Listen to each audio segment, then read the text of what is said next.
அனைவருக்கும் என்னுடைய அன்பு வணக்கம். குழந்தைகளுடைய வளர்ப்பில் அடம்பிடிக்கக்கூடிய குழந்தைகளாக இருந்துச்சுன்னா அதிகமான வசதியாக இருக்கக்கூடிய பெற்றோர்களும் சரி, அந்த குழந்தையின் மீது அதிகமான அன்பு வைத்திருக்கக்கூடிய மிடில் கிளாஸ் பெற்றோர்களும் சரி செய்யக்கூடிய ஒரு தவறு அந்த குழந்தையுடைய எதிர்காலத்துக்கும் பெற்றோர்களுடைய எதிர்காலத்துக்கும் மிக மோசமான ஒரு சூழ்நிலை உருவாவதற்கு வாய்ப்பாக இருக்குது. குழந்தைங்களுக்கு என்ன செய்யணும், எதை செய்யக்கூடாது, எதை கொடுக்கணும், எப்படியெல்லாம் வளர்க்கணும்.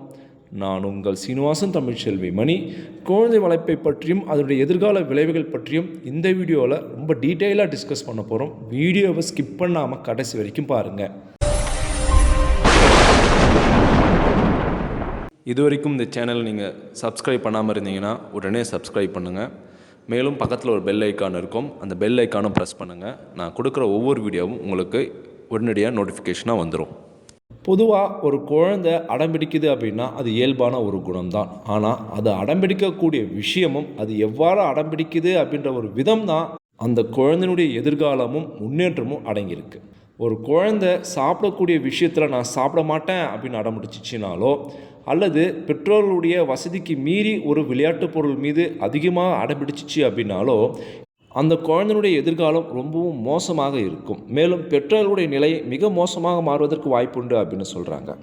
குழந்தைங்க அடம் பிடிக்கும் போது அதனுடைய அடத்தை புரிஞ்சுக்கிட்டு அது நல்ல விஷயமாக இருந்துச்சு அப்படின்னா அந்த குழந்தைக்கு சில வாக்குறுதிகள் கொடுக்கணும். குறிப்பிட்ட நாளுக்குள்ளே நீ கேட்ட விஷயத்த நான் உனக்கு நிறைவேற்றிடுவேன் அப்படின்னு ஒரு நம்பிக்கையை உணரக்கூடிய, நம்ப வைக்கக்கூடிய ஒரு பழக்கத்தை அந்த குழந்தைக்குள்ளே கொண்டு வர வேண்டும். அந்த நாளுக்குள்ளே நீங்கள் நிச்சயமாக நிறைவேற்றிடணும். அப்போ தான் குழந்தைக்கு நம்பிக்கையின் மீது ஒரு ஆர்வம் வரும், ஒரு நம்பிக்கை வரும். அப்படி இல்லையா, நம்ம அப்பா அம்மா சும்மா நம்மளை இந்த நேரத்தில் சமாதானப்படுத்துறதுக்காக சொல்கிறாங்க அப்படின்னு உங்கள் மீதே நம்பிக்கை இல்லாமல் போயிடும்.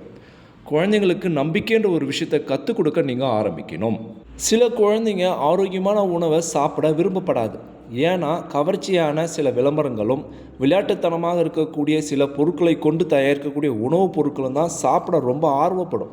ஆனால் அது சில நேரங்களில் உடலுக்கு மிகப்பெரிய கேடு விளைவிக்கக்கூடிய வகையில் இருக்கும். அந்த உணவால் வரக்கூடிய விளைவுகளையும் ஆரோக்கியமான உணவால் கிடைக்கக்கூடிய நன்மைகளும் குழந்தைங்களுக்கு புரிய வைக்க நீங்கள் முயற்சி பண்ணணும். அல்லது குழந்தைங்களோட நல்லா பேசி நீங்கள் விளையாடி குழந்தைங்களுக்கு உணவை ஊட்ட வேண்டும். சில பெற்றோர்கள் குழந்தைங்க சரியாக சாப்பிடல அப்படின்னா மொபைல், டிவியை காட்டி சாப்பாடு ஊட்டிடுவாங்க. ஆனால் நீங்கள் குழந்தைங்களோட விளையாடி கதை சொல்லி ஏதாவது சாப்பாடை ஊட்டினீங்க அப்படின்னா குழந்தைங்களுடைய ஆர்வமும் கான்சன்ட்ரேஷனும் அதிகரிக்கும். இது டிவி, மொபைலை பார்த்து குழந்தைங்க சாப்பிட ஆரம்பிக்குதுன்னா அந்த சாப்பாட்டில் இருக்கக்கூடிய சுவை, நிறம், அதனுடைய அருமை அறியாமலே அதை சாப்பிட ஆரம்பிக்கும்.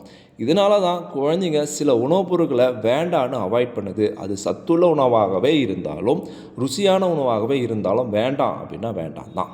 நாம் குழந்தைங்களோட நல்லா நெருக்கமாக பேசி விளையாடி சாப்பாடை ஊட்டினோம் அப்படின்னா பெரும்பாலும் ஆரோக்கியமான உணவை எந்த குழந்தைங்களும் அவாய்ட் பண்ணாது.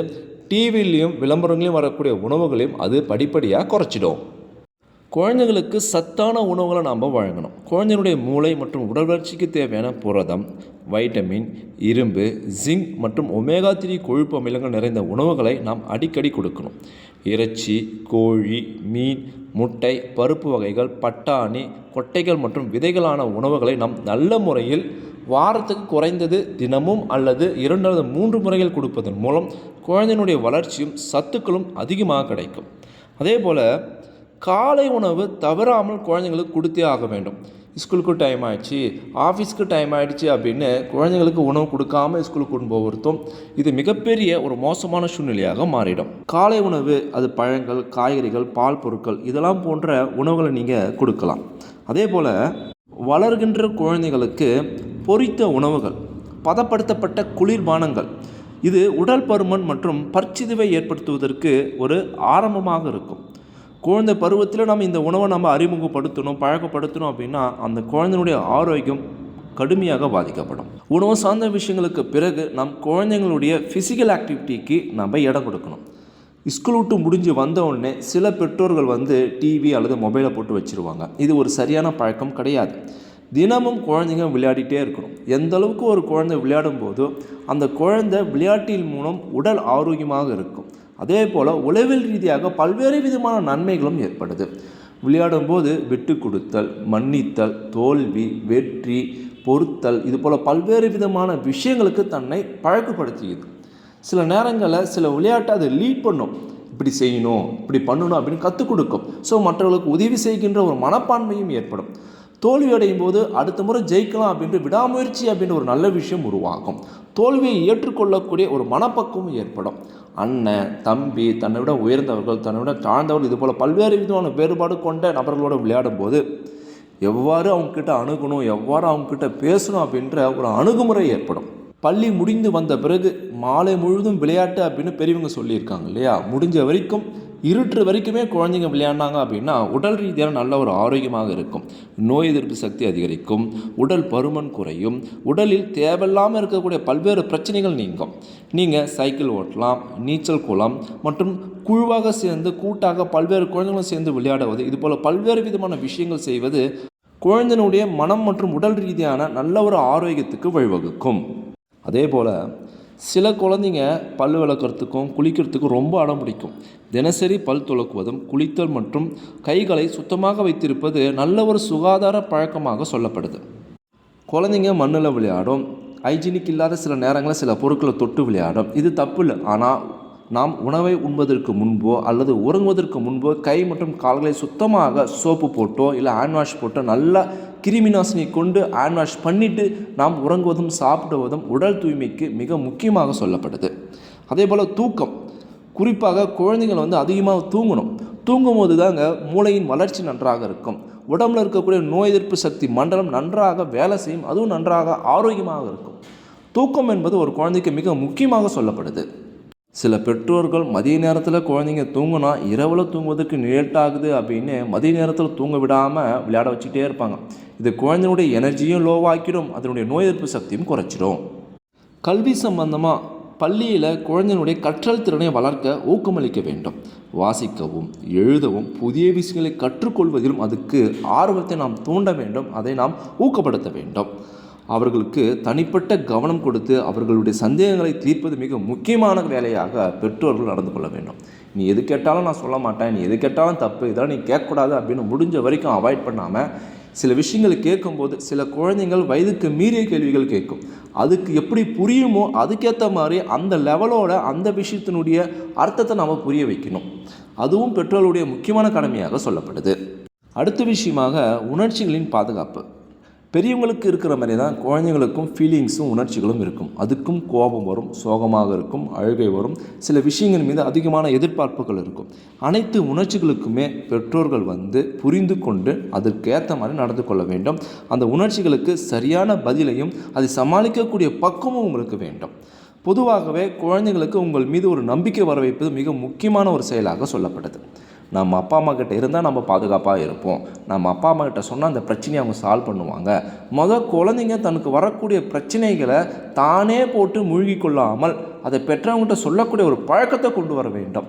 அப்படி இல்லை அப்படின்னா எதிர்காலத்தில் சில மாணவர்கள் தோல்வி அடையும் போது அதிலிருந்து வெளிவராமல் தற்கொலைக்கு முயற்சி பண்ணிக்கிறாங்க. அது இன்றளவும் நடந்துட்டு தான் வருது. முக்கிய காரணம் பெற்றவங்கிட்ட தங்கிட்ட இருக்கிற பிரச்சனையை சொல்கிறதில்ல. ஆரம்பத்துலேருந்தே இந்த பழக்கத்தை நம்ம கொண்டு வந்திருந்தோம் அப்படின்னா, அதுவும் குழந்தை பருவத்திலிருந்தே நீங்கள் கொண்டு வந்திருந்தீங்க அப்படின்னா அதுங்க தோல்வி அடையும் போதோ அவமானப்படும் போதோ ஏதாவது பிரச்சனை மாட்டிக்கொள்ளும் போதோ பெற்றவங்களுடைய உதவியுடன் அந்த பிரச்சனையிலிருந்து வெளிவருவதற்கு மிக சுலபமாக இருந்திருக்கும். எப்பொழுதுமே குழந்தையுடைய சோகத்திலும் சந்தோஷத்திலும் நாம் பங்கு கொள்ளணும். சந்தோஷத்தில் மட்டும் பங்கு கொள்வது சரியான பெற்றோருக்கான அழகல்ல. அதனுடைய சோகத்திலும் அதனுடைய ஃபீலிங்ஸிலும் நம்ம ஷேர் பண்ணிக்கிட்டோம் அப்படின்னா அந்த குழந்தைங்களுடைய எதிர்காலம் மிக சிறப்பாக இருக்கும். அதனுடைய மெச்சூரிட்டி லைஃப் ரொம்ப அற்புதமாக இருக்கும் அப்படின்னு சொல்லப்படுது. மேலும் குழந்தைங்க நல்ல விஷயங்கள் செய்யும்போது பாராட்டுறோம், அதை ரொம்ப பெருமையாக பேசுகிறோம். அதே போல் அது ஏதாவது தப்பு செஞ்சுட்டு உங்ககிட்ட சொல்லிச்சு அப்படின்னா அதையும் நீங்கள் பாராட்டணும், என்கரேஜ் பண்ணணும். ஐயோ நம்ம தப்பு செஞ்சிட்டோம், இந்த விஷயத்தை கொண்டு போய் நம்ம அப்பா அம்மாட்ட சொன்னோம் அப்படின்னா நம்மளை திட்டுவாங்க, அடிப்பாங்க அப்படின்னு ஒரு பயம் வரும்போது அது செய்கின்ற தப்பை மறைக்கக்கூடிய ஒரு விஷயத்தை நம்ம மறைமுகமாக கற்றுக் கொடுக்குறோம். எந்த தப்பு செஞ்சாலும் பெத்தங்கூட்ட சொல்கிறக்கூடிய குழந்தை மிகவும் நல்ல குழந்தையாகவும் அந்த ஒரு பழக்கம் மிக சிறந்த ஒரு பழக்கமாகவும் சொல்லப்படுது. இறுதியாக குழந்தைங்களுக்கு மொபைல் ஃபோன் கொடுக்கறது தப்பு இல்லைங்க. இப்போ இருக்கக்கூடிய தொழில்நுட்பத்தை தெரிஞ்சுக்கிறது ரொம்ப நல்லது. ஆனால் அந்த விஷயத்திலே மூழ்கியிருப்பதன் மூலம் குழந்தைங்களுடைய மூளை வளர்ச்சி அதிகமாக பாதிக்கப்படுது. குழந்தைங்களுடைய மூளை வளர்ச்சி ரொம்ப சோர்வடைஞ்சிடும். அவங்க தன்னுடைய மூளையை அதிகமாக பயன்படுத்தாத மாதிரி போயிடுவாங்க. இதனால் குழந்தைங்க மூளை வளர்ச்சி குன்றிய அளவுக்கு இந்த மொபைல் ஃபோன், அந்த மொபைல் ஃபோனில் இருக்கிற கேம்ஸ், வீடியோஸ் அவங்கள மாற்றிடுது. மேக்ஸிமம் மொபைல் ஃபோனில் இருக்கிற டெக்னாலஜியை எப்படி யூஸ் பண்ணணும் அப்படின்னு அவங்க வயதுக்கு ஏற்ற மாதிரி சொல்லி கொடுங்க. அதே சமயம் அந்த ஃபோனில் மூழ்கி இருக்கிற மாதிரி, அந்த ஃபோனுக்கே அடிக்ட் ஆகாத மாதிரி நீங்கள் பார்த்துக்கிறது ரொம்ப முக்கியமான வேலை. குழந்தைங்களுக்கு, அதுவும் படிக்கிற பசங்களுக்கு கணினியை எவ்வாறு பயன்படுத்தணும், இன்டர்நெட்டை எவ்வாறு பயன்படுத்தணும், அதில் இருக்கக்கூடிய நல்ல விஷயங்கள் என்ன, அதில் இருக்கக்கூடிய ஆபத்தான விஷயங்கள் என்ன, இன்டர்நெட் சோஷியல் மீடியாவில் எந்த மாதிரியான படங்களை ஷேர் பண்ணலாம், எந்த மாதிரியான படங்களை நாம் பார்க்கலாம், என்ன மாதிரியான கருத்துக்களை தெரிவிக்கலாம், தப்பான படத்தை ஷேர் பண்ணால் அதனால் வரக்கூடிய ஆபத்துக்கள் என்ன, அதுலேருந்து எப்படி வெளியே வரணும், அதுபோல் விஷயங்களை தெளிவாக குழந்தைங்களுக்கு புரிகிற மாதிரி சொல்லிக் கொடுக்கணும். மேலும் கல்வி என்பது குழந்தைங்களுக்கு மிக முக்கியமான ஒரு பாதுகாப்பு அரண். அதே போல் குழந்தைங்களுடைய தனித்துவமான திறமை, டான்ஸ், பாட்டு, விளையாட்டு, இதில் எதில் அவங்க சிறந்ததாக விளங்குறாங்க அப்படின்னு ஐடென்டிஃபை பண்ணி அதுலேயும் அவங்கள ஊக்கப்படுத்தி அந்த விஷயத்திலையும் கற்றுக்க நம்ம சப்போர்ட்டாக இருக்கணும். இதுவும் குழந்தையினுடைய வளர்ச்சிக்கும் அதனுடைய முன்னேற்றத்துக்கும் உறுதுணையாக இருக்கும் அப்படின்னு சொல்லப்படுது. நான் சொன்ன தகவல் உங்களுக்கு ரொம்பவும் பயனுள்ளதாக இருந்திருக்கும் அப்படின்னு நான் நினைக்கிறேன்.